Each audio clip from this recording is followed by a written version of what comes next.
अगल से चूमैहा भाभी बगल से चूमैहा हो।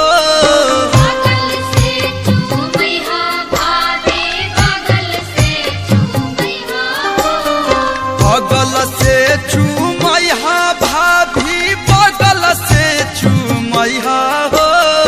भैया लोग के छुअल जो बना माथे जनी ठेकैहा